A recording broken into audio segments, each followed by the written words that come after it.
वाले क्वेश्चन को करने में ना टाइम लग रहा था, प्रोविजन याद है फिर भी कम से कम 10 मिनट ले रहे थे।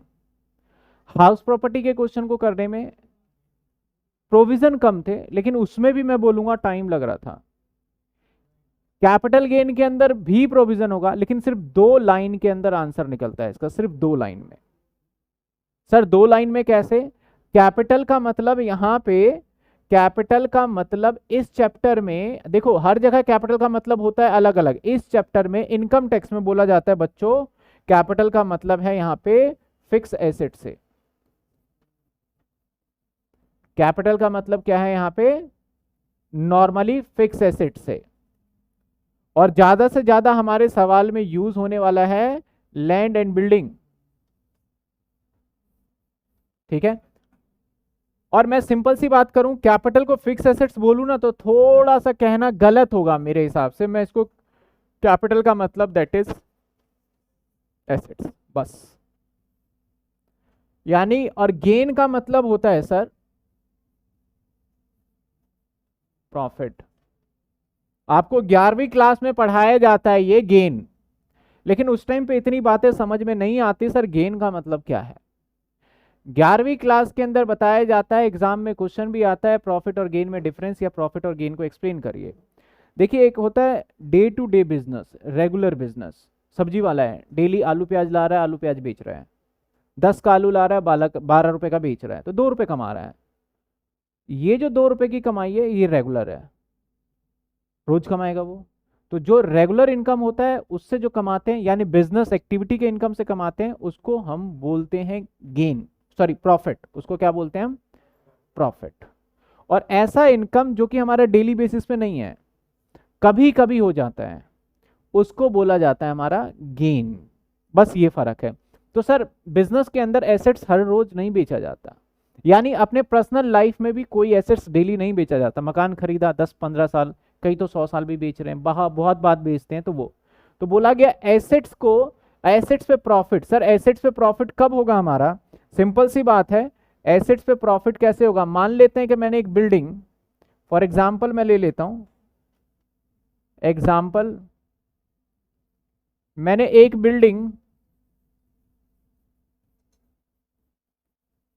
बिल्डिंग खरीदा था, मैंने मान लेते हैं 50 लाख का। इसको मैंने सोल्ड कर दिया, मान लेते हैं मैंने 60 लाख रुपए का। तो मैं एक सवाल आपसे पूछूं ना तो लगेगा ये क्या सवाल है कि बताओ इस बिल्डिंग पे मेरा प्रॉफिट कितना हुआ? 10 लाख रुपए का प्रॉफिट, 10 लाख रुपए का। इसी को मैं प्रॉफिट ना बोल के मैं क्या कर दूंगा? गेन। कितने का? और इसी को गेन ना बोल के मैं बोल दूंगा कौन सा गेन है? यानी एसेट्स के ऊपर हुआ जो प्रॉफिट है उसे बोला गया कैपिटल गेन। तो सर हमारा सवाल कितना भी बड़ा हो, निकालना कैपिटल गेन है, तो क्या करेंगे? जितने का एसेट्स खरीदा और जितने का बेच दिया दोनों का डिफरेंस। यानी यहां पे देखा जाए तो वैसे तो माइनस में आंसर आ जाएगा, एक्चुअल क्या होना चाहिए हमारा? सेल्स माइनस परचेज, तो पॉजिटिव में आएगा ना सेल्स। वो तो आपको मैंने बस ओवरव्यू दिया है। तो कैपिटल गेन यही चैप्टर है और इसी के प्रोविजन को पढ़ना है। लेकिन इसके अंदर सबसे ज्यादा जो टैक्स चोरी होता है ना यहीं पे होता है। इसके अंदर कैपिटल गेन के अंदर अगर मैं सिंपल सी बात करूं तो कैपिटल गेन के अंदर जो टैक्स लगता है ना, एक मैं एग्जांपल ले रहा हूं, अलग अलग रेट है, सीधा 20% लगता है। आप 1 रुपए का भी पैसा कमाओगे तो 20% लगेगा आपका। यानी हर जगह पे स्लैब रेट चलता है ना वो कि 5 लाख रुपए, 2.5 लाख रुपए तक, 0, 2.5 से 5, यहाँ पे कोई स्लैब रेट नहीं है सर। यहाँ पे 20% टैक्सेबल हो जाता है कैपिटल गेन, ठीक है ना। और यहाँ पे कमाई भी मोटी होती है क्योंकि घर खरीदा, अगर मैं बोलूँ आज से 20 साल पहले आपने घर खरीदा होगा शायद 10,000 रुपए का, और आज की डेट पे उसकी 50 लाख रुपए कीमत है। ऐसा पॉसिबल है या नहीं है? हो सकता है। तो यहाँ पे प्रॉफिट कितना तगड़ा आ गया। अब 1 लाख का चीज 50 में बेच रहे हो तो प्रॉफिट कितना गया? 49 लाख। अब 49 लाख के ऊपर सीधा आपको 20% का टैक्स देना, प्लस में हायर एजुकेशन सेस वगैरह, ठीक है ना। तो चैप्टर का पहले थीम समझो कि हम इसमें सीखने वाले हैं कि किसी भी एसेट्स को बेचा जाए तो उससे जो प्रॉफिट अराइज होगा that is chargeable under the head of capital gain. लेकिन अब सबसे बड़ी समस्या, सबसे बड़ी प्रॉब्लम आ जाती है, सर एसेट्स की बात आपने करी है तो क्या कैश हमारा एसेट्स है? क्या इसको बेच सकते हैं? आप बोल रहे हो एसेट्स बेचो। सर क्या डेटर को बेचा जा सकता है? तो अब हमें समझना होगा कि कौन से ऐसे स्पेसिफिक एसेट्स है जिसको बेचने पे कैपिटल गेन लगेगा। जैसे मैं बात करता हूं, अब कोई भी हो, चाहे बिजनेसमैन हो चाहे नॉर्मल पर्सन हो, ऐसा क्या एसेट्स बेचे, उसे किसको हम एसेट्स मानेंगे किसको नहीं मानेंगे। आपका मोबाइल फोन भी एक एसेट्स है, उसको बेच सकते हो सकता है 10,000 का मोबाइल फोन आपने 12,000 रुपए में बेच दिया, यहां भी तो प्रॉफिट कमाया, क्या इस पे कैपिटल गेन लगेगा? तो बोला, लॉ ने बोला कि अगर ये आपका कैपिटल एसेट्स है तो कैपिटल गेन लगेगा। इसका मतलब सर, यानी पहले हमें ये डेफिनेशन क्लियर करना होगा कि what is the capital assets. अगर लॉ कहता है कि भैया ये मोबाइल फोन कैपिटल एसेट्स का पार्ट ही नहीं है, तो आप उसे बेच रहे हो तो क्या उसके ऊपर अराइज होगा कैपिटल गेन? तो हम समझेंगे सबसे पहले इस सेक्शन में, हमारा यहाँ पे सेक्शन जो चार्जेबल होता है वो सेक्शन 45 से स्टार्ट हो जाता है चार्जेबिलिटी का। जैसे वहां पे हर किसी का ना एक सेक्शन होता है चार्जेबिलिटी का, यहाँ पे 45 से स्टार्ट हो जाता है। तो हम ना पहले डेफिनेशन देखेंगे, डेफिनेशन के बाद एक एक डेफिनेशन को, जैसे वहां पे भी आप याद करो, इनकम फ्रॉम हाउस प्रॉपर्टी में, इनकम फ्रॉम हाउस प्रॉपर्टी के अंदर आपने अगर सेक्शन 22 के एक एक लाइन को क्लियर कर लिया हो तो चैप्टर खत्म हो जाता है। कहता है कि हाउस प्रॉपर्टी के अंदर चार्जेबल नेट एनुअल वैल्यू के ऊपर होगा आफ्टर डिडक्शन 24, और उसके बाद आपका सारे बातें उसी में लिखा हुआ है।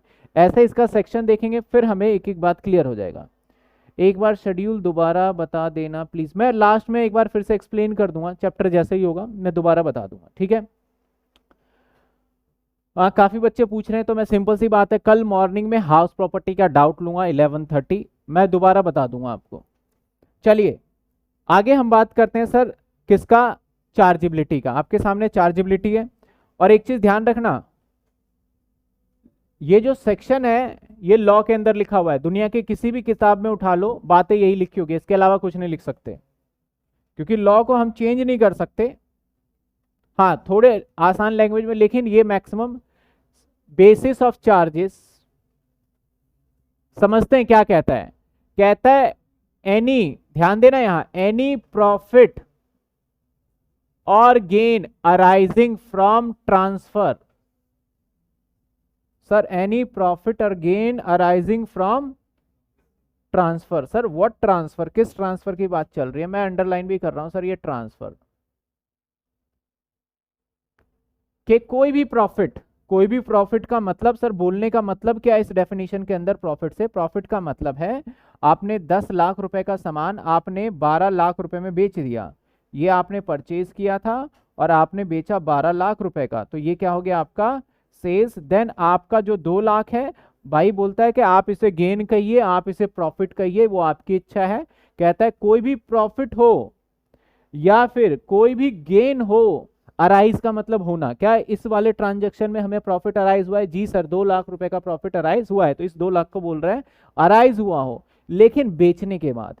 ट्रांसफर का मतलब सर यहां पे है, ट्रांसफर का मतलब है यहां पे सोल्ड, बेचना वर्ड, सेल्स वर्ड का इस्तेमाल नहीं होगा लॉ के अंदर। बोलता है कि सेल नहीं करेंगे, यहां पे एक शब्द इस्तेमाल करेंगे हम जिसको बोलेंगे ट्रांसफर। तो जब कभी भी ट्रांसफर वर्ड आएगा तो समझ जाना ये किसकी बात कर रहा है, बेचने की। तो बोला गया प्रॉफिट या गेन अराइज हो कहां से, ट्रांसफर ऑफ, आगे क्या कहता है सर, किस चीज को? सर सिर्फ कैपिटल एसेट्स को ट्रांसफर करोगे तब आपका अगर कोई प्रॉफिट अराइज होगा तभी आपका कैपिटल गेन होगा। तो यहां पे समझने वाली बात है, कौन सी चीजें ट्रांसफर मानेंगे? पिताजी ने अपने बेटे को अपना घर दे दिया, क्या ये बेचा हुआ माना जाएगा या नहीं माना जाएगा? नहीं माना जाएगा, लेकिन घर तो गया, ठीक है ना?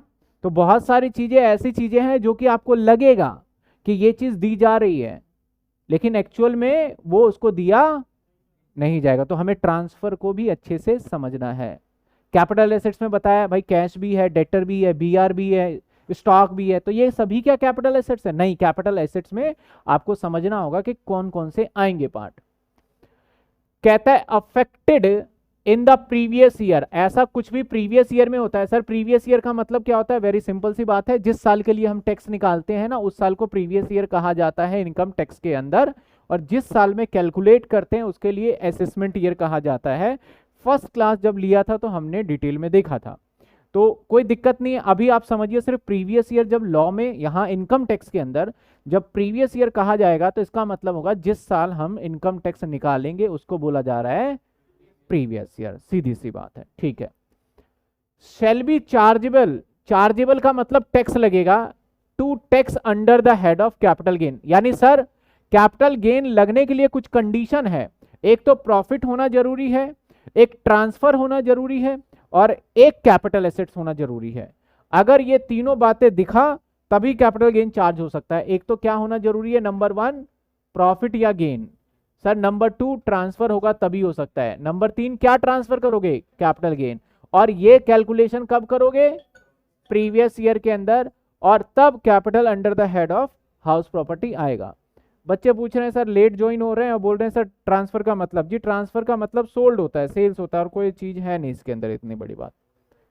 कहता है एंड शैल बी डीम्ड, मान लिया जाएगा income the previous year which is transfer in place such capital gain exempted. बोलता है भैया जब कैपिटल गेन होता है ना तो ऐसा नहीं है कि आपने 2 लाख रुपए आपकी कमाई हो गई, सरकार ने कुछ जगह पे फिर से आपको बेनिफिट दिया है कि 2 लाख की कमाई हुई, आपने बोला सर मेरे साथ देखो क्या दिक्कत हुई और कैसा रहा।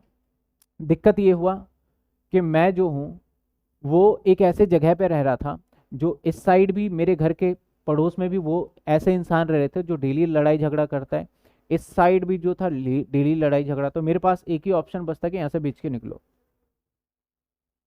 मानता हूं कि बहुत पहले की जमीन थी, लेकिन कुछ लोग आसपास बस गए, तो बहुत लोग ऐसा करते हैं ना कि भाई बच्चे की सिक्योरिटी के लिए थोड़ा एनवायरनमेंट चेंज हो जाए तो बेच के निकल जाते हैं।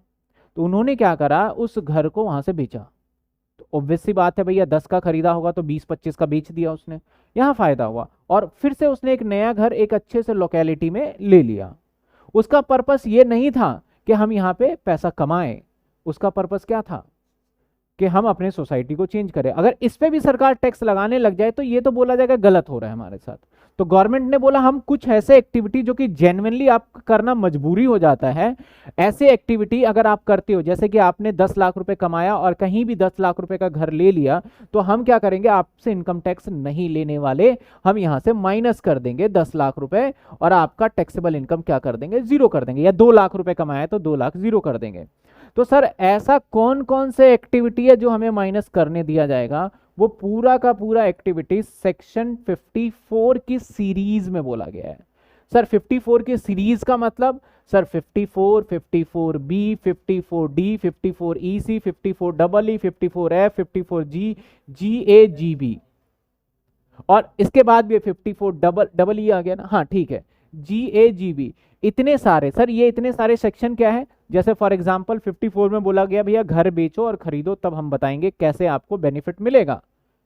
54B में बोला गया अगर आप एग्रीकल्चर काम कर रहे हो, खेती वगैरह कर रहे हो तो उसके लिए 54। उसके बाद बी के बाद बोला गया 54D के अंदर फैक्ट्री वगैरह कोई बेचो तो हर किसी को, इसको पूरा डिटेल में पढ़ेंगे। सर इस वाले सेक्शन से, इन सेक्शन से तय है, पक्का है कि इसमें से कोई भी एक सेक्शन 6 नंबर का आएगा पेपर में, फिक्स्ड है कि आएगा थ्योरी। तो मैं इस पूरे थ्योरी को करवाऊंगा, ऐसा नहीं। और जब आप इसे पढ़ लोगे कोई जरूरत नहीं पड़ेगी आपको याद करने का, आपको पूरा समझ में आ जाएगा कि सर क्या होता है, ठीक है ना। बहुत सिंपल तरीके से है ये। तो यानी सर यहां तक पहले बात समझ में आया, क्या कहता है कि कैपिटल गेन हम किस पे लेंगे, कोई भी एसेट्स जब ट्रांसफर करोगे, कौन सा एसेट ट्रांसफर करना है, कैपिटल एसेट ट्रांसफर करोगे, और उससे जब प्रॉफिट होगा, लेकिन प्रॉफिट होने के बाद सीधा हम कैपिटल गेन नहीं ले लेंगे, उसमें से पहले आपको कुछ चीजें माइनस करने के लिए देंगे। और वो कौन सी चीजें होगी, जो लिखा हुआ है सेक्शन 54 वाले सीरीज के अंदर। फिर जो बचेगा उसके ऊपर हम आपसे क्या वसूलेंगे, टैक्स लेंगे। यानी सर हमें 54 भी समझना पड़ेगा, कैपिटल एसेट्स क्या है वो भी समझना पड़ेगा, ट्रांसफर क्या है वो भी समझना पड़ेगा। इसके बाद कहता है द फॉलोइंग एसेंशियल कंडीशन, वही कंडीशन जो मैंने ऊपर मार्क कर दिया, ये अलग से लिखा, देयर मस्ट बी कंडीशन होना चाहिए, capital assets must be transfer होना चाहिए, there must be profit and gain which taken capital gain, और such capital gain should be not exempted under the, ऐसा कैपिटल गेन एग्जेम्प्टेड नहीं होना चाहिए तब टैक्सेबल होगा। तो सीधी सी बात है सर, कैपिटल गेन लगाने के लिए क्या कंडीशन है, एसेट्स होना चाहिए, वो भी कौन सा, कैपिटल एसेट्स। उस एसेट्स को बेचना भी जरूरी है, यानी ट्रांसफर भी करना जरूरी है, और वहां से क्या होना चाहिए सर, प्रॉफिट भी होना चाहिए। जब ये सारी कंडीशन को फुलफिल किया जाएगा तभी आपका capital gain under the head taxable लिया जाएगा। ठीक है, बच्चों का हैंडरेज आ रहा है, अभी मैं किसी का भी हैंडरेज नहीं लूंगा, मैं लास्ट में ऑप्शन दूंगा। पहले मुझे अपना जो भी जिसका भी आ रहा है क्वेरी डाउट तो पहले आप कमेंट में लिख दीजिए, मैं देख के उसी के साथ साथ जवाब देता रहूंगा। अभी टाइम नहीं है कि मैं हैंडरेज लूँ, क्योंकि मुझे कुछ डेफिनेशन और कुछ इसको एक्सप्लेन भी करना है। ठीक है, क्लियर है यहाँ तक? पहले ये डेफिनेशन देख लीजिए, समझ में आ गया? सेक्शन 45 देख लीजिए, क्लियर है? यहाँ पे मोटी मोटी देखा जाए, इसको निकालू ना अगर निचोड़ के मैं, तो इसके अंदर बात समझ में आता है, सर एसेट्स को बेचिए, प्रॉफिट होगा तो टैक्स दे दीजिए, बात खत्म है ना? एसेट्स को बेचो और प्रॉफिट हुआ तो टैक्स दे देना। लेकिन बहुत लोग एसेट्स को समझ नहीं पाते, तो उसके लिए सबसे पहले हम क्या समझेंगे sir? What is the capital assets, पहले ये समझ लेंगे हम।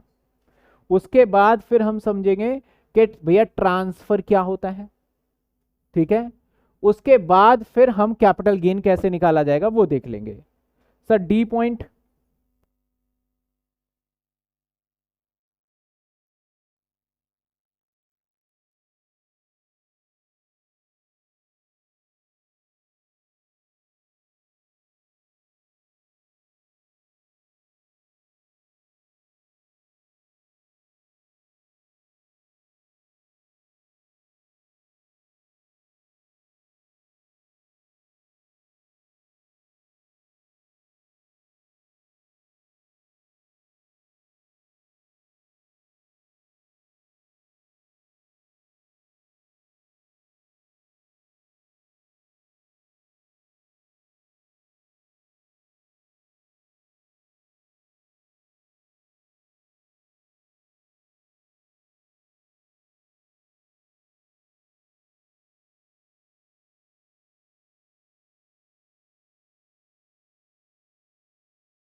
हाँ जी हाँ जी, मुझे पता है वॉइस नहीं आ रही है, मैंने वॉइस म्यूट किया था। पहले आप पढ़ लीजिए। बच्चा कहता है सर डी बता दीजिए, डी पॉइंट क्या है, और डी समझ में नहीं आ रहा था, डी बता दीजिए। तो डी पॉइंट क्या कहता है? पहले डी कहता है सच कैपिटल गेन, यानी जो भी कैपिटल गेन होगा शुड बी नॉट एग्जेम्प्टेड। ऐसा ना हो कि ऐसा कैपिटल गेन हो जो कि एग्जेम्प्टेड इनकम से हो। जैसे बोला गया गांव के अंदर अगर खेती करते हो वो जमीन है, अगर गांव की खेती वाली जमीन को आप खरीद बेच करते और वहां से मुनाफा कमाओगे तो कैपिटल गेन पार्ट नहीं माना जाएगा। लेकिन शहर के अंदर अगर खेती होता है तो वहां का बेच खरीद करोगे तो वहां पे कैपिटल गेन माना जाएगा। तो यही कहता है सर, ऐसा एसेट्स को बेचने के बाद पैसा कमा लिया जो टैक्सेबल लगाता ही नहीं है सरकार, तो उसके ऊपर कैपिटल गेन नहीं लगेगा। B exempted under the 54 section, not taxable. ठीक है सर, हम क्या क्या सीखेंगे इसके अंदर? नंबर 1 हम सबसे पहले समझेंगे what is the capital asset. दूसरे नंबर पे समझेंगे सर एसेट समझ तो गए, लेकिन कितने टाइप के हैं ये, टाइप ऑफ कैपिटल एसेट। तो चलिए कैपिटल एसेट्स के बारे में डेफिनेशन में क्या कहा गया हम सिंपल सा पहले मैं पढ़ देता हूं, मैं समझा देता हूं कुछ चीजें क्या कैपिटल एसेट्स है और क्या नहीं है। लॉ कहता है सर, अगर हम बताएं कैपिटल एसेट्स को, तो सर लॉ क्या कहता है कैपिटल एसेट्स के बारे में कि any kind of assets. Sir मतलब एनी काइंड ऑफ एसेट्स मतलब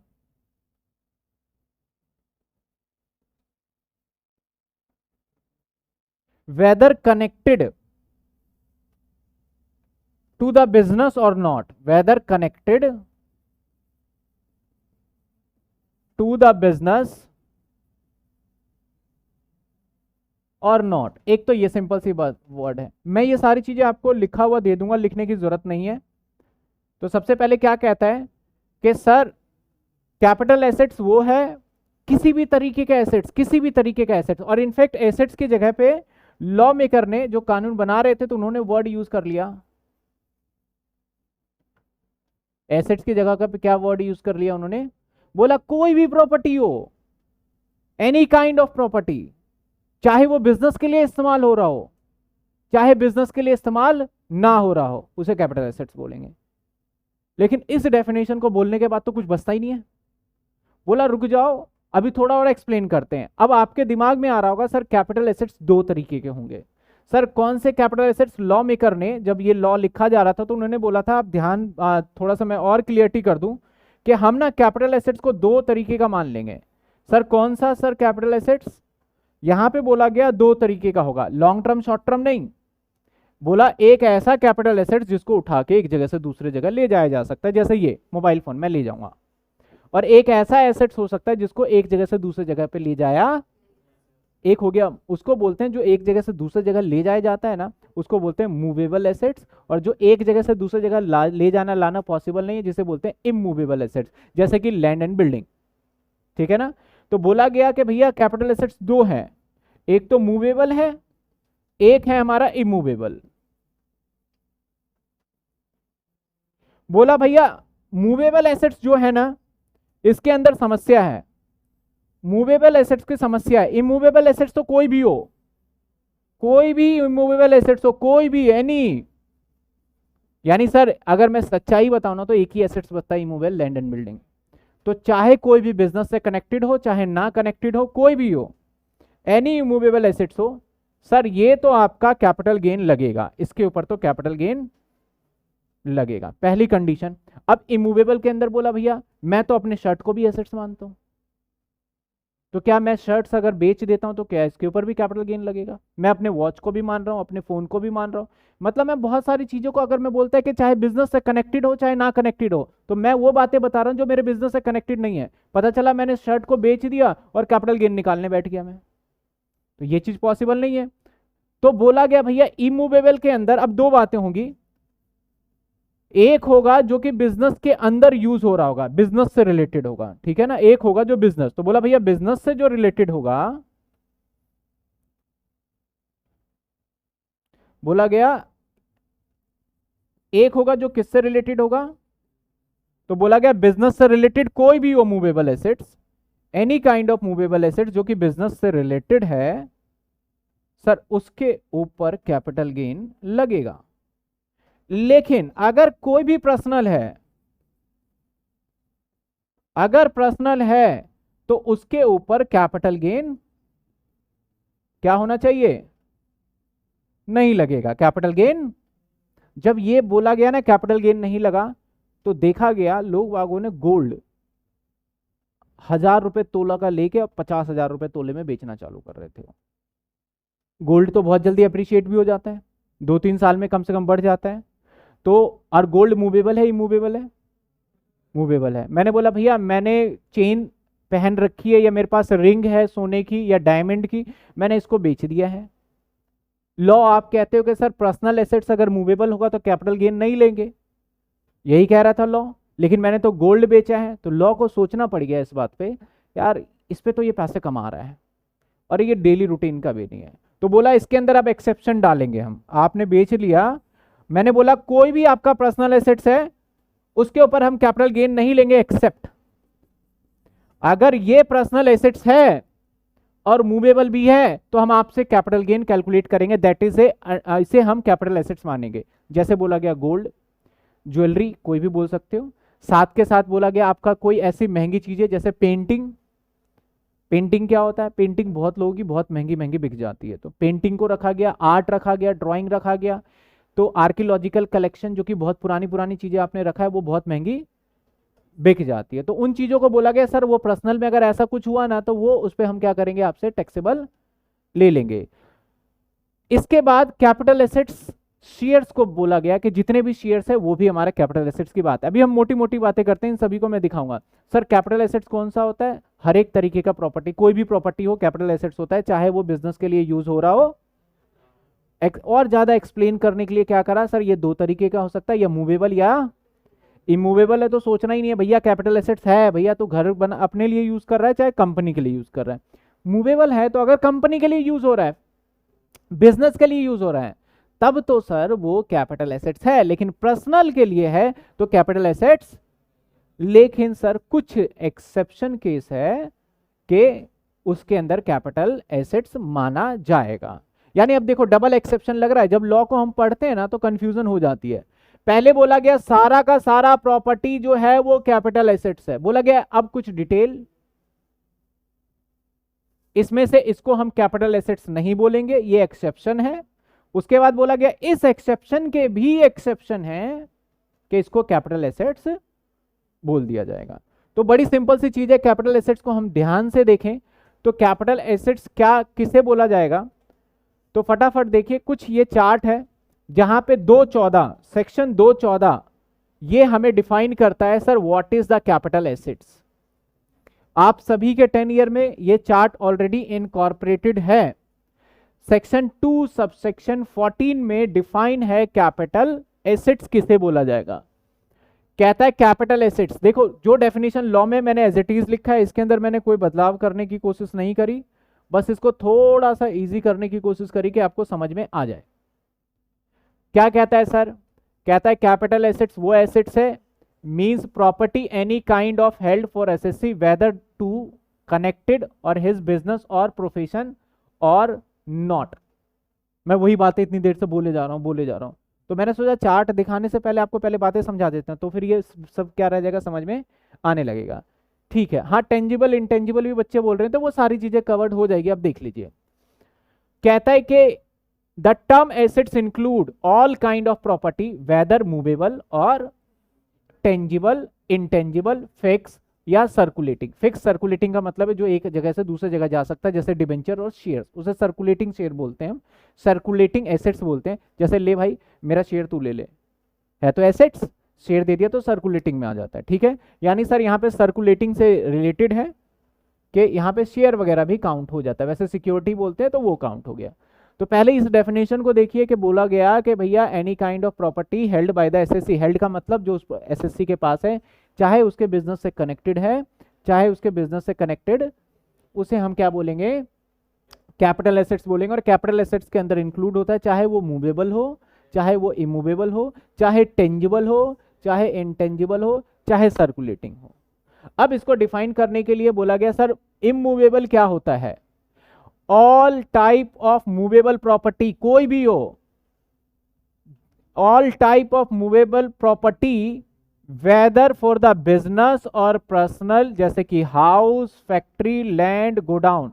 सर इसके ऊपर कैपिटल, ये कैपिटल एसेट है। ये क्या है सर,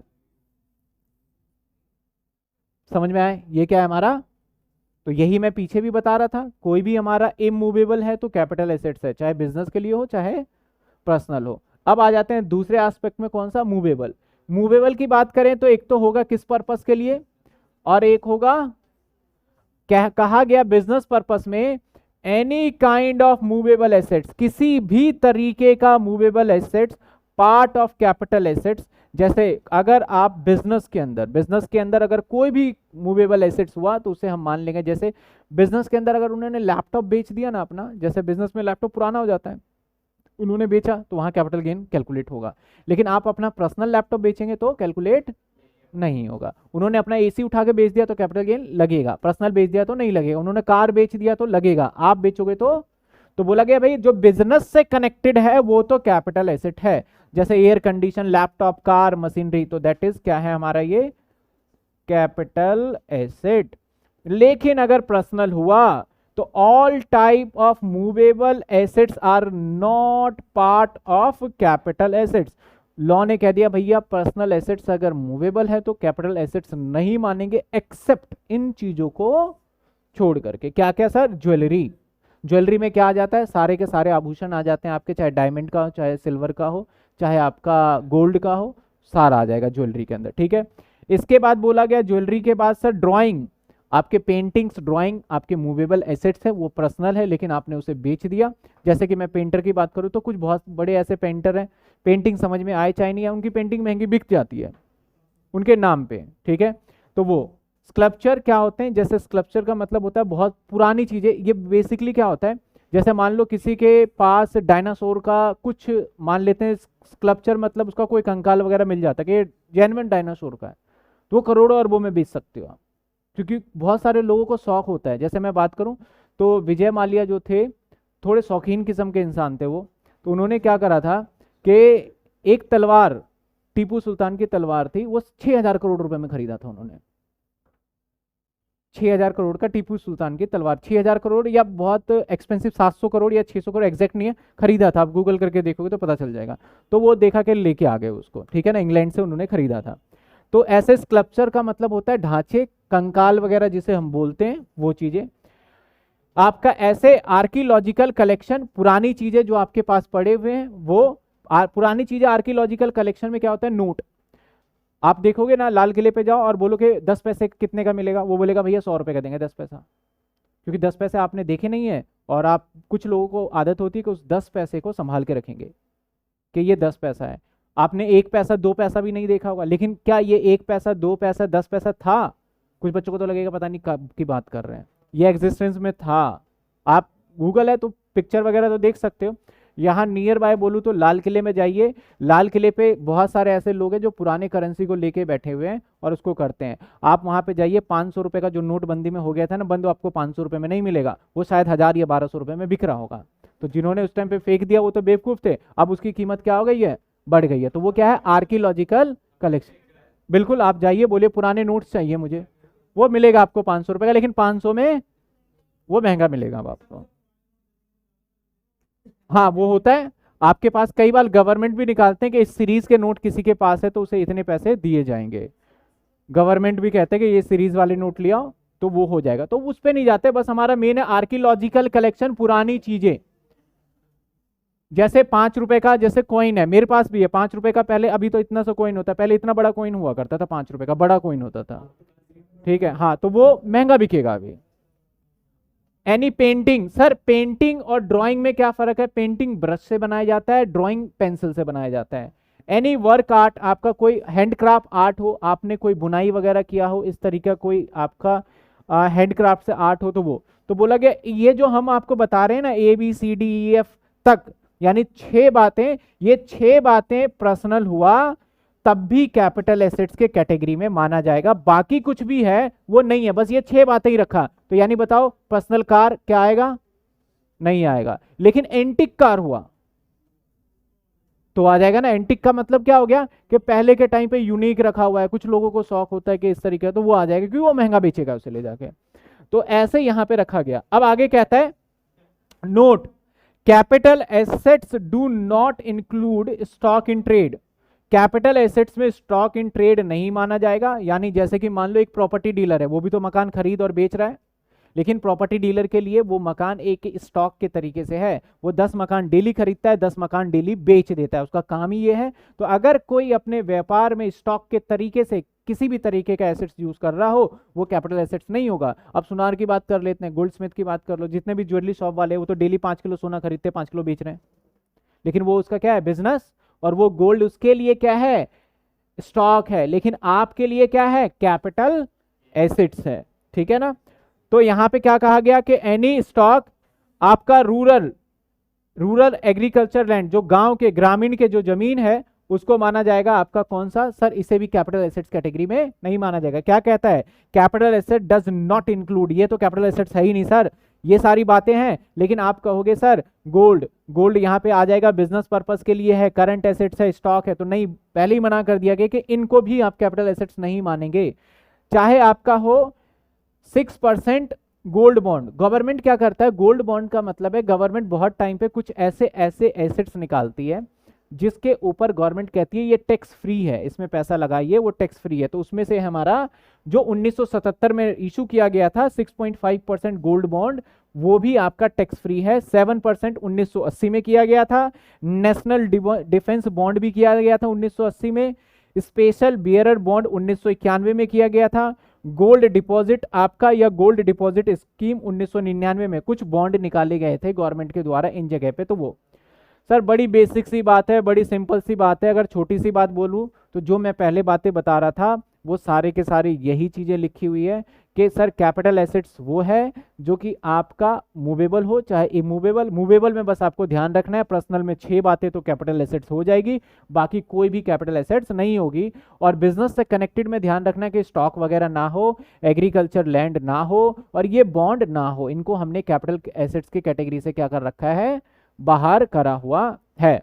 तो ये ओवरऑल डेफिनेशन किसका है सर, हमारा कैपिटल एसेट्स का। इसी डेफिनेशन को बुक के अंदर ना पूरा एक ऐसा लिखा हुआ है, पूरा एक पैराग्राफ फॉर्मेट के अंदर। उसी को मैंने क्या करा है, पैराग्राफ फॉर्मेट को तोड़ तोड़ के चार्ट बना दिया, सो दैट आपको पूरी पिक्चर क्लियर हो। बाकी जब प्रैक्टिकल क्वेश्चन करेंगे तो वहां पे कैपिटल एसेट्स का कोई लेना देना नहीं रहेगा। आपको ऐसा नहीं देखना कि भैया ये कौन सा घर है, वो बोलेगा एक जमीन खरीदा, एक मकान था, बेचा खरीदा। तो प्रैक्टिकल क्वेश्चन में इसका इतना इंपैक्ट नहीं आएगा, लेकिन हाँ थ्योरी पूछा जा सकता है, what do you mean by the capital assets, capital assets क्या होता है ये बता दीजिए, तो वहां पे पूछा जा सकता है। सर अगला पॉइंट पढ़ेंगे हम, क्या पढ़ेंगे हम, कि सर कैपिटल एसेट्स तो हो ही गया। पहले यहां तक बताइए, हर किसी को क्लियर है कैपिटल एसेट्स, हर किसी बच्चे को क्लियर है कैपिटल एसेट्स? किसी को डाउट है तो अब एक बार पूछ लीजिए। चलिए के लिए देख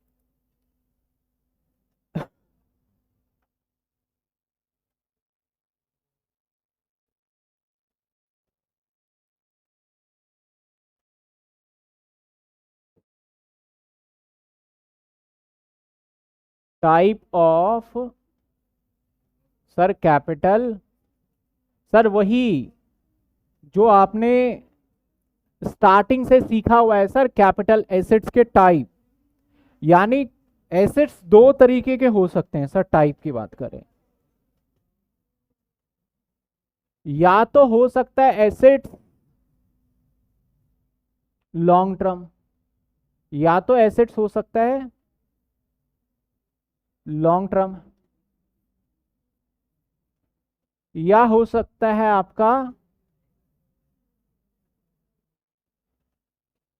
शॉर्ट टर्म, है ना।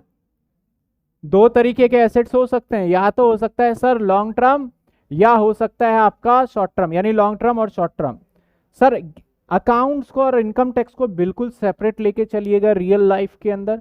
कुछ चीजें कनेक्टेड होगी और कुछ चीजें बिल्कुल दूर दूर तक कनेक्टेड नहीं होगा।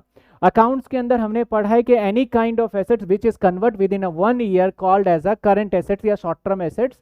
और अगर कोई एसेट्स है जिसको कि हम 1 साल के अंदर कैश में कन्वर्ट नहीं करते, that is a called as a long term assets. लेकिन इनकम टैक्स में ऐसा नहीं है। इनकम टैक्स में कैटेगराइज कर दिया गया एसेट्स को, बोला गया भैया मैं आपको लॉन्ग टर्म समझा देता हूं। देखो डेफिनेशन कितनी अच्छी बताई इसने कि भैया लॉन्ग टर्म एसेट्स क्या होता है, बोलता है जो एसेट शॉर्ट टर्म नहीं है वो लॉन्ग टर्म है। आप लॉ की डेफिनेशन पढ़ लीजिए, लॉ में क्या बोला गया कि जो एसेट शॉर्ट टर्म नहीं है वो क्या है, और शॉर्ट टर्म का उन्होंने डेफिनेशन डिफाइन कर दिया है। तो मैं सिंपल सी बात है, लॉ के लैंग्वेज पे नहीं जा रहा, एक कॉमन ले मैन लैंग्वेज के हिसाब से बात करता हूं। यहां पे इसको कैटेगरीज डिवाइड कर दिया कि सर लॉन्ग टर्म एसेट्स हम उसको बोलेंगे शॉर्ट, अगर आपको लॉन्ग टर्म समझ में आ गया तो बाकी शॉर्ट टर्म समझ में आ ही जाएगा। लॉन्ग टर्म हम एसेट्स उसको बोलेंगे, इसको 3 कैटेगरी में बांट देंगे। सर एक हो गया हमारा फिक्स इमूवेबल एसेट, जिसको मैंने बोल दिया लैंड एंड बिल्डिंग। एक हो गया सर शेयर्स और बॉन्ड। इसका मतलब सर आपने रिलायंस के शेयर खरीद लिए तो वो भी कैपिटल एसेट्स है, और अगर आपने रिलायंस के शेयर खरीद लिए तो कैपिटल एसेट्स है, और अगर आपने डिबेंचर भी खरीद लिए तो भी कैपिटल एसेट्स है। इसके अलावा अब बोला गया अदर, इसके अलावा बोला गया अदर। सर अदर में क्या क्या आ जाएगा मैं लिस्ट बताता जाऊंगा, ठीक है ना। लैंड एंड बिल्डिंग में तो कोई लिस्ट नहीं बताना, आपको पता है सर लैंड एंड बिल्डिंग है। शेयर्स और बॉन्ड के अंदर लिस्ट बताने की जरूरत नहीं है आपका, कोई भी हाँ शेयर्स और बॉन्ड दो तरीके के हो सकते हैं। जिन्होंने बिजनेस स्टडी पढ़ा हो या फिर आगे आपने पढ़ा हो तो उनको पता होगा कि शेयर 2 टाइप के होते हैं। एक ऐसा शेयर होता है जो कि लिस्टेड होता है, एक ऐसा शेयर होता है जो कि अनलिस्टेड होता है। सर लिस्टेड शेयर क्या होता है, आज अगर जो बच्चे एसओएल में तो आज उनका सेमिनार था, आप लोगों के पास मैसेज भी आया होगा। कि सर आज हम कुछ सिक्योरिटी एनालिसिस से बातें बताएंगे। तो ऐसा कौन सा है जो कि हम लिस्टेड बोलेंगे? एक होगा लिस्टेड और एक होगा लिस्टेड। सर अब शेयर्स के भी दो प्रकार हैं, या तो होगा प्रेफरेंस शेयर कैपिटल या होगा इक्विटी शेयर, ये तो पता है ना। या तो प्रेफरेंस शेयर कैपिटल होगा या फिर इक्विटी शेयर कैपिटल होगा। अगर लिस्टेड शेयर है तो इसके रूल अलग है, अनलिस्टेड शेयर है तो उसके रूल अलग है। सर अदर एसेट्स में क्या क्या होगा ये बताओ? गोल्ड होगा, और क्या होगा सर? मशीनरी। सर और क्या होगा? और भी एनी अदर हो सकता है एसेट्स, जैसे कि बिजनेस के लिए मान लेते हैं लैपटॉप, कार, बिजनेस वालों के लिए, पर्सनल वाला नहीं है। और पर्सनल वालों के लिए वही स्कल्पचर, पेंटिंग, ड्राइंग, आर्ट, वो सारा आ जाएगा। तो बोला गया लैंड और बिल्डिंग के लिए हम 24 महीने का, पहले ना ये भी 36 महीने हुआ करता था लेकिन लॉ में बदलाव किया गया, और बोला गया सर जो लैंड एंड बिल्डिंग है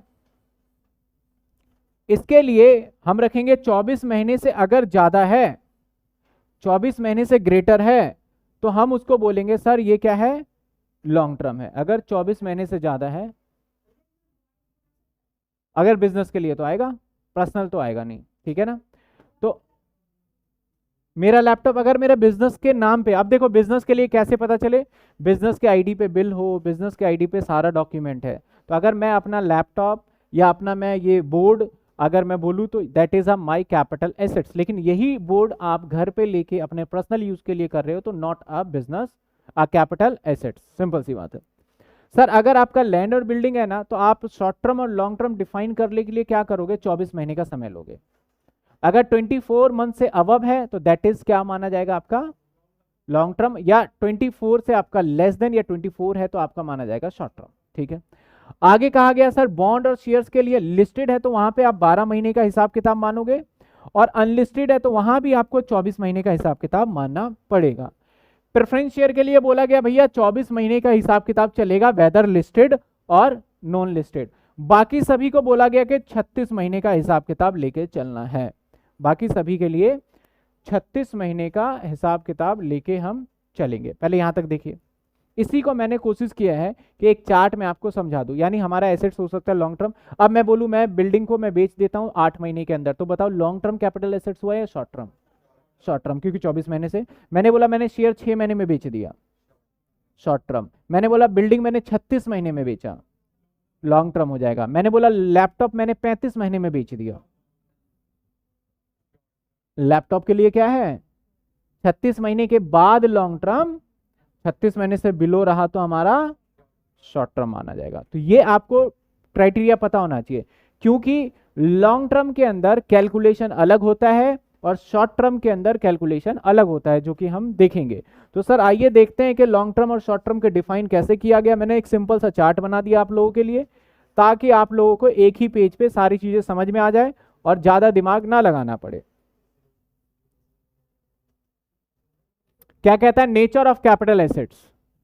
sir nature of capital assets, nature of capital assets का मतलब कैपिटल, या तो कैपिटल होगा शॉर्ट टर्म में जो डेफिनेशन गिवन है 242A, या फिर होगा लॉन्ग टर्म में जो कि डेफिनेशन गिवन है 229A। लॉन्ग टर्म की डेफिनेशन देखो, long term capital asset which is not short term capital asset, यही लिखा है डेफिनेशन में। अगर आपका आ जाता है ना define long term capital assets तो यही लिखना है। ये लॉ का एक भी नंबर नहीं कटेगा, चाहे 2 नंबर का सवाल हो चाहे 5 नंबर का सवाल हो, पूरे मार्क्स मिलने हैं। लेकिन शॉर्ट टर्म को पूरा डिफाइन किया गया। शॉर्ट टर्म को डिफाइन क्या किया गया कि कुछ तो ऐसे हैं जो कि 12 महीने वाले होंगे, और कुछ ऐसे हैं जो कि कौन से महीने वाले होंगे, और कुछ ऐसे हैं जो कि कौन से महीने वाले होंगे? 36 महीने के अंदर, ठीक है। सर 12 महीने में कौन से होंगे? Unit equity oriented mutual fund, जो नाम मैं लिख रहा हूं यहां पे, लिस्टेड इक्विटी शेयर, लिस्टेड आपका preference share. Sir preference share का आपका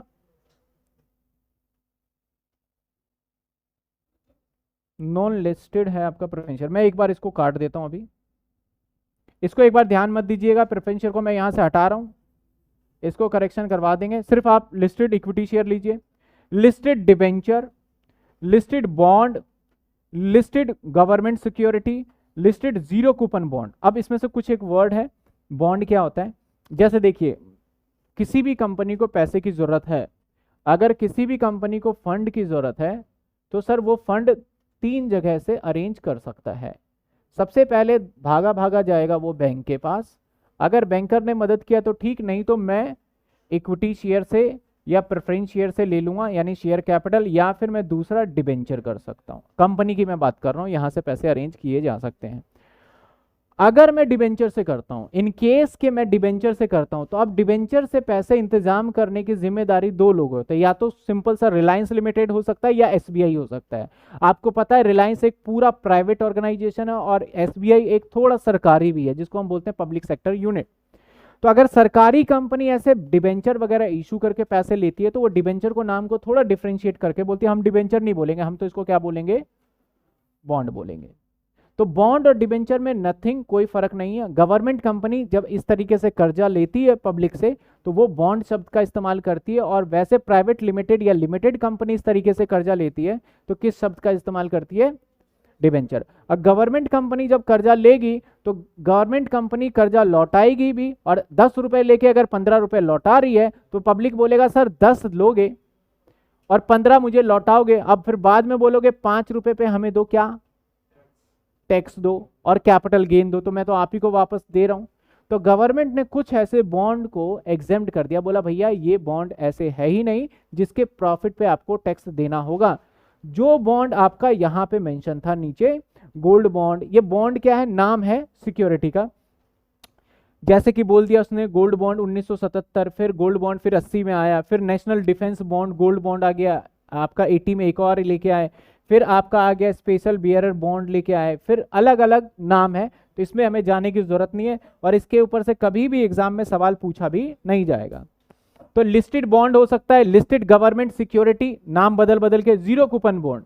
जीरो कूपन बॉन्ड क्या होता है सर, मान लेते हैं मैंने बोला कि आपका 10% डिबेंचर, आप मुझे बताइए अगर 10% डिबेंचर बोलूं मैं और 1 लाख रुपए का डिबेंचर है, तो इसका इंटरेस्ट क्या कैलकुलेट कर पाएंगे, बिल्कुल कर पाएंगे। सर इंटरेस्ट कितना बनने वाला है इसका, 10,000। मैंने बोला डिबेंचर है आपका 1 लाख रुपए का, अब इसके ऊपर इंटरेस्ट कैलकुलेट करके दिखाइए, तो बोलेंगे सर इंटरेस्ट कब कैसे कैलकुलेट करेंगे, इसके आगे तो इंटरेस्ट आपने दिया ही नहीं, बिना इंटरेस्ट के नहीं कैलकुलेट कर सकते। तो कई बार कंपनी बोलती है कि भैया हम तुमसे 1 लाख रुपए ले रहे हैं और इंटरेस्ट की बात छोड़ो, हम तुम्हें रिटर्न कितना कर देंगे, सीधी बात है 1.5 लाख रुपए रिटर्न कर देंगे, यानी हम रेट ऑफ इंटरेस्ट स्पेसिफाइड नहीं बता रहे। तो ये वो डिबेंचर है जिसके अंदर इंटरेस्ट कितने परसेंट है दिख नहीं रहा, लेकिन कितने परसेंट है, 0% है। तो इसी को बोल दिया गया जीरो कूपन बॉन्ड बोल दिया गया, डीप डिस्काउंट बॉन्ड भी बोल दिया जाता है ऐसे चीजों को।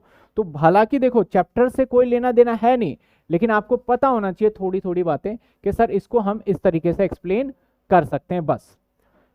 सर इसके बाद आ जाते हैं 24 महीने में क्या रखा गया, सर लैंड एंड बिल्डिंग सबसे इंपॉर्टेंट, यही बार बार सवाल में आएगा, या फिर रखा गया नॉन लिस्टेड शेयर, या फिर लिखा गया नॉन लिस्टेड प्रेफरेंस शेयर। यानी आपका नॉन लिस्टेड कह लो, अनलिस्टेड कह लो। अब सर अनलिस्टेड और नॉन लिस्टेड क्या है, जो शेयर बाजार के अंदर खरीदे और बेचे जाते हैं, जो कि नेशनल स्टॉक एक्सचेंज है एनएससी या बीएससी पे, उसको बोला जाता है लिस्टेड शेयर, और जो शेयर बाजार में नहीं बिकते उसको बोला जाता है अनलिस्टेड शेयर। जैसे रिलायंस कंपनी है, इसका जो शेयर है ये लिस्टेड शेयर है, क्योंकि इसके शेयर मार्केट के अंदर शेयर बेचे और खरीदे जाते हैं।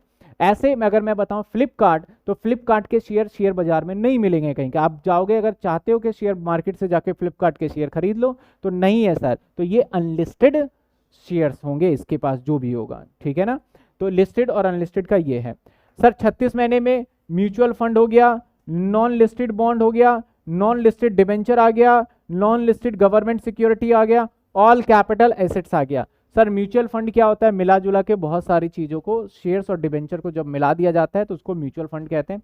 आपका एक फंडामेंटल इन्वेस्टमेंट के नाम से एक सब्जेक्ट मिलेगा आगे चल के, उसके अंदर ये पूरा म्यूचुअल फंड और बॉन्ड के ऊपर ही पूरा का पूरा वो सब्जेक्ट है जिसमें पढ़ाया जाता है कि what is the mutual fund. Mutual fund basically मैं बता दूं तो आप लोगों के पास अगर 1000 रुपए है, आप चाहते हो कि आप एमआरएफ का शेयर ले लो, तो एमआरएफ के शेयर की प्राइस में बताऊं तो 60,000 रुपए है, तो आप नहीं खरीद सकते। आप एमआरएफ का बोलोगे सर थोड़ा सा शेयर दे दो, 1000 रुपए के बराबर तो नहीं मिलेगा। तो म्यूचुअल फंड कंपनी क्या करती है, बहुत सारे लोगों से पैसा इकट्ठा कर लेगी। आपका शेयर खरीदने का एक ही पर्पस है, सिर्फ एक पर्पस, ओनली एंड ओनली, कि शेयर का प्राइस महंगा होगा और हम बेच के कमा लेंगे और उसके ऊपर जो डिविडेंड होगा वो हमें मिल जाए। तो मैंने क्या करा, 60 लोगों को इकट्ठा किया, मैंने बोला सबको एमआरएफ का शेयर मिलेगा। 60 लोगों से इकट्ठा करके मैंने 60,000 रुपए इकट्ठा कर लिया। अब जो भी ये मान लेते हैं कि 600 रुपए का अगर डिविडेंड देती है, तो 60 लोगों में मैं 10-10 रुपए क्या करूंगा, डिस्ट्रीब्यूट कर दूंगा। जब शेयर्स को बेचा जाएगा, मान लेते हैं 70,000 में बेचा गया, तो जो 10,000 का मुनाफा हुआ वो किस में बढ़ जाएगा, सभी के सभी 60 लोगों में बांट दिया जाता है। इस सर्विस को देने के बदले में वो क्या लेती है आपसे, कुछ कमीशन, कुछ इंसेंटिव। इससे बोला जाता है म्यूचुअल फंड। म्यूचुअल का मतलब बहुत लोगों ने मिलकर एक कुछ शेयर्स लिए, उसको बोला जाता है म्यूचुअल फंड। इसके अंदर आपको दिमाग नहीं लगाना पड़ता, जो कंपनी है वो दिमाग लगाती है सारी की सारी कि कैसे क्या करना है, बेसिक सी चीजें हैं। तो सर ओवरऑल बताऊं, इतनी देर से मैं बातें करे जा रहा हूं, मतलब क्या है सर? सर या तो 24 महीने वाला एक हिसाब, 12 महीने वाला हिसाब किताब है, 24 वाला है और 36 वाला है। 12 महीने में सिर्फ शेयर्स वाली की बात करते हैं, 24 महीने के अंदर land and building, non listed share जो कि इंपॉर्टेंट है, और 36 के अंदर बाकी सब 36 महीने में आ ही जाएगा, गोल्ड वगैरह हो गया, सारे एसेट्स। तो ये बातें आपका कौन सा है, नेचर ऑफ कैपिटल एसेट्स। पहले यहां तक देखिए, आपको कोई डाउट, कोई दिक्कत? यहां तक बताइए, कोई डाउट, कोई दिक्कत?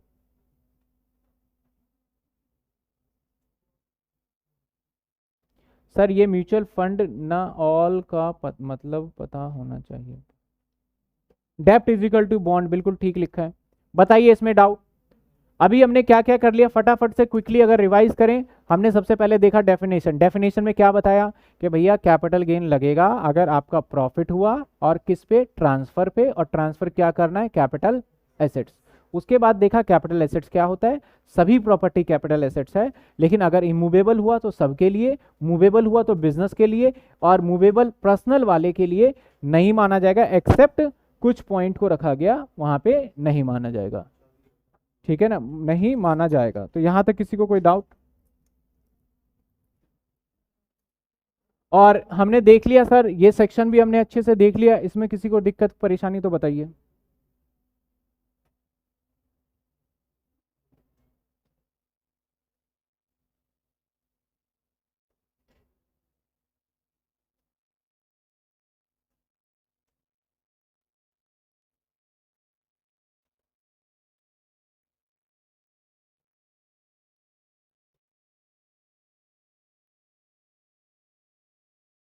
सर म्यूचुअल फंड 12 से 336 है, 236 मंथ दोनों है क्या? देखो म्यूचुअल फंड वो वाले लिस्टेड हैं, आप देखोगे यूनिट आपका of equity oriented mutual fund बोला जाए तब यहाँ आएगा, और यहाँ पे अनलिस्टेड वाले आएंगे या फिर नॉर्मल म्यूचुअल फंड आएंगे।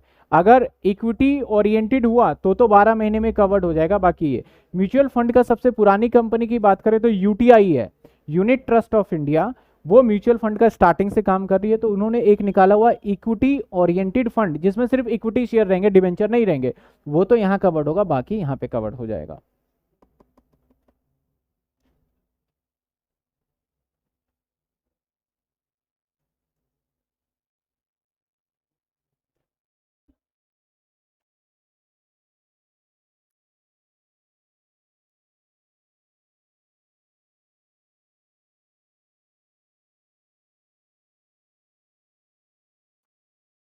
अब बच्चे कह रहे हैं सर आपने कहा था कि सर लिस्टेड नॉन लिस्टेड 24 महीने में होगा, तो सर नॉन लिस्टेड में आपका सिर्फ लिस्ट रखा गया है यही, बाकी अगर कुछ हुआ सिर्फ यहां पे देखो। सबसे पहली बात बोलूं ना, ये 24 महीने की कैटेगरी जब मैं ग्रेजुएशन में था और 2010 तक इनफैक्ट 24 महीने का कोई बात ही नहीं था। उन्होंने बोला था या तो 12 महीने वाली बात या 36 महीने, दो ही चलता था। धीरे धीरे गवर्नमेंट ने 24। अब बताओ किसी को कैपिटल गेन के अंदर लॉन्ग टर्म करने में सरकार का फायदा है? सर लॉन्ग टर्म करने में सरकार का क्यों फायदा है? लॉन्ग टर्म के ऊपर टैक्स रेट है 20, और शॉर्ट टर्म में या तो बेसिक एग्जेम्पशन वाला लगता है, जैसे कि हमने दिया 2.5 लाख तक एग्जेम्प्ट और 5 लाख वो लगता है हमारा किसमें, शॉर्ट टर्म में।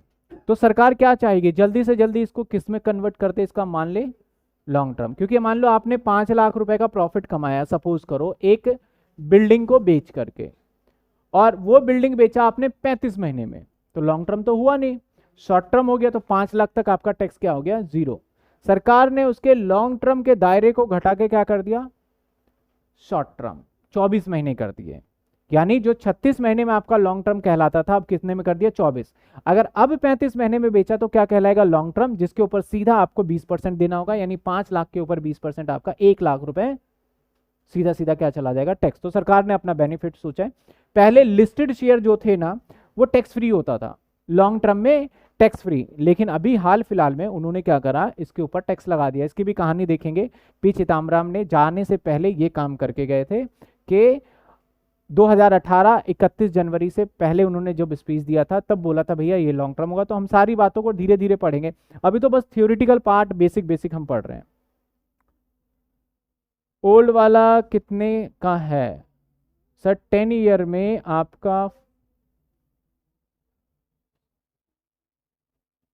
नहीं कुछ बच्चों ने पुरानी बुक अगर ले रखी है तो कोई दिक्कत नहीं है, कंटेंट सारा मैंने जो भी 10 ईयर मार्केट में अवेलेबल है उस सभी के अंदर ये चार्ट डले हुए हैं, उस सभी के अंदर मैंने पहले ही अपडेट करके डाल दिया था, चाहे आपके पास, हाँ लेकिन शिवदास के 10 ईयर के अंदर सारी अपडेट ये करा हुआ है।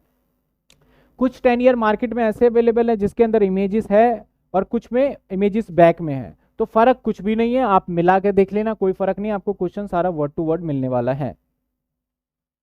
बस उसमें जब दोबारा प्रिंट हो रहा था तो मैंने थोड़ा बहुत ईयर वीयर चेंज करा है, और कैपिटल गेन का तो आप मैच कर लोगे, कोई भी कुछ भी चेंज नहीं है। सर 10 ईयर, किसी का कोई डाउट बताइए।